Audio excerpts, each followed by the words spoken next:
Do you consider yourself to be a joyful person some of the time, most of the time, only when life is good? How is it for you? I've become somewhat evangelical about joy as a key component to our happiness and well-being. And with that in mind, I'm leading a one-day in-person retreat in June here in Surrey, where I live. I'm going to tell you more about it. I'll also let you know that my name is Louise Rogers. I am a yoga and meditation teacher, and I love supporting women through life's transitions, particularly difficult times, and the joyful times, and helping you to feel better and live better and have more effect in the world. So I came to the topic of joy through my own suffering. I have a tendency towards anxiety and depression. I wish it were different, but that's the truth.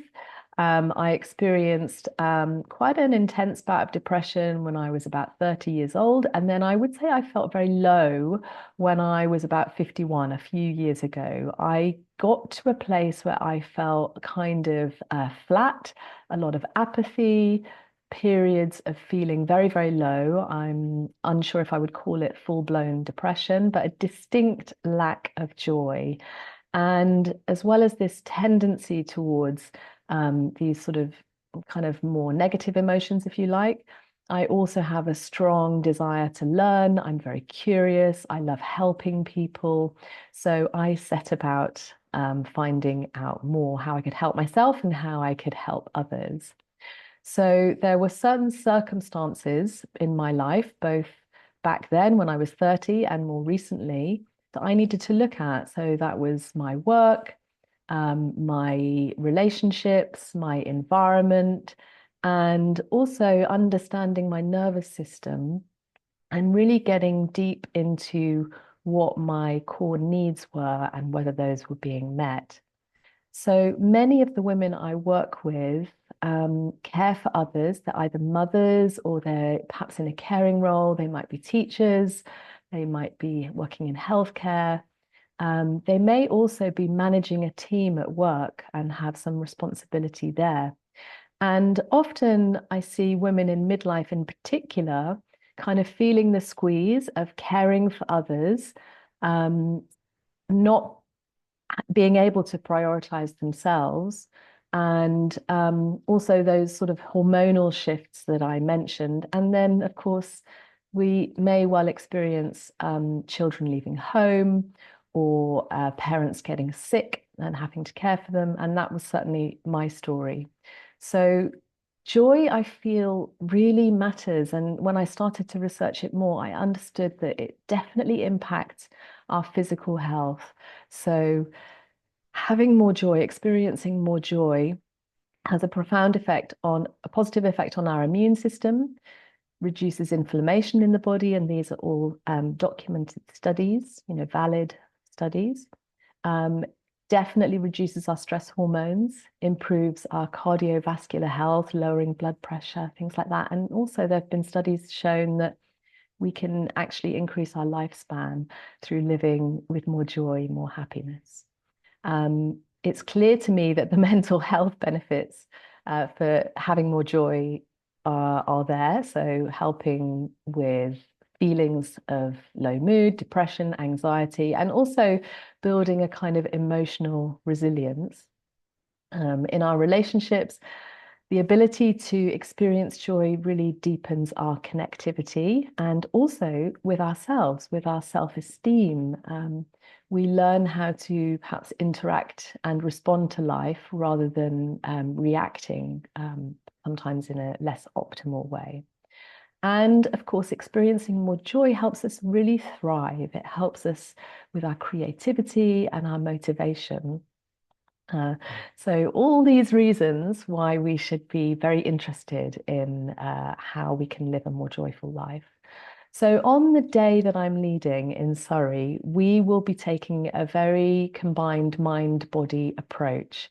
We'll be looking at movement and how we can enhance, how we can bring in specific types of movement into our everyday life that will help us to feel more radiant, more joyful, happier.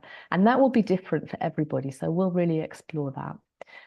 We will look at our body, our emotions, and kind of get really investigate what our needs are. And I feel that when we feel anxious, it's really just a sign that there are some needs that are being unmet. So we'll start to look more deeply at that.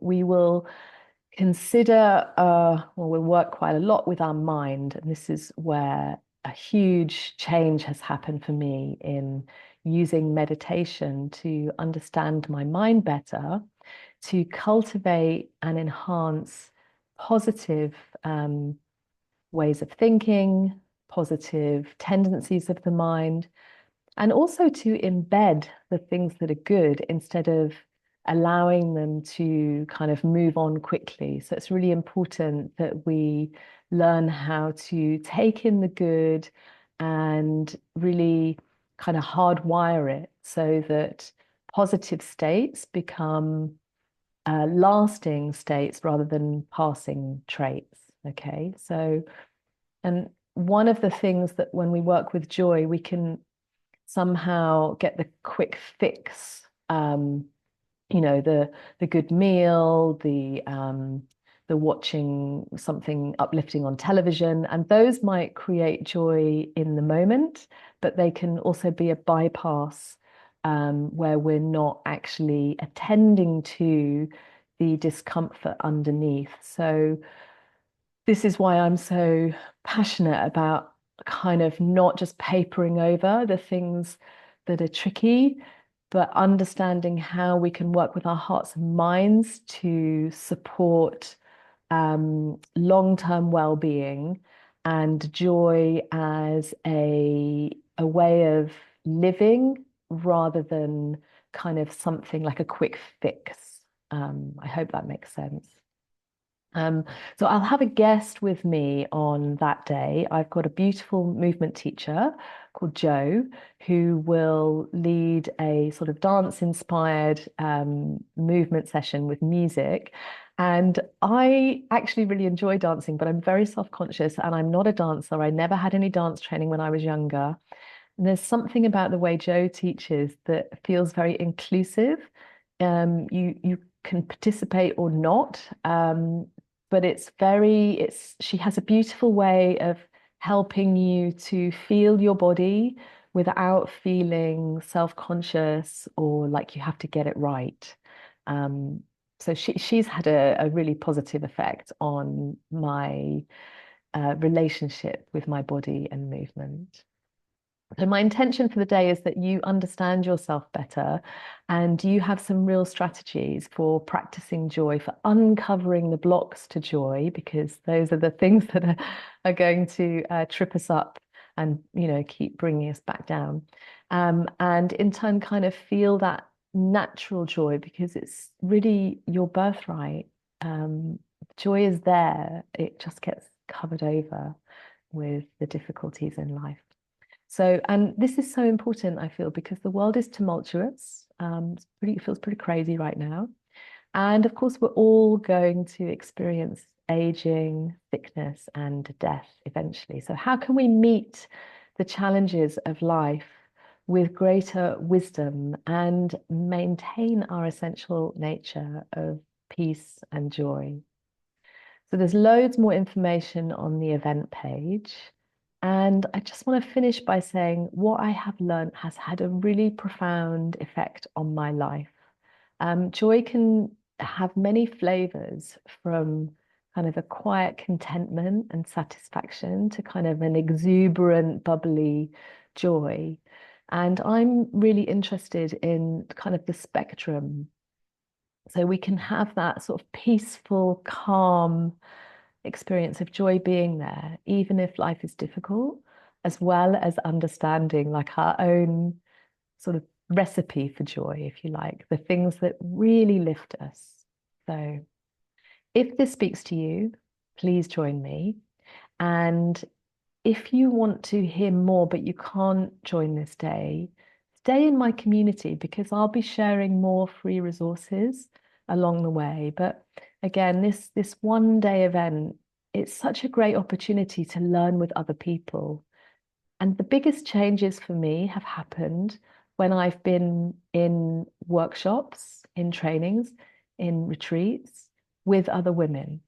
There's something about the holding, the safety of a group, really good facilitation, directed personal inquiry, embodied experiences, and the shared back and forth between women. We learn so much from each other that like great wisdom is uncovered.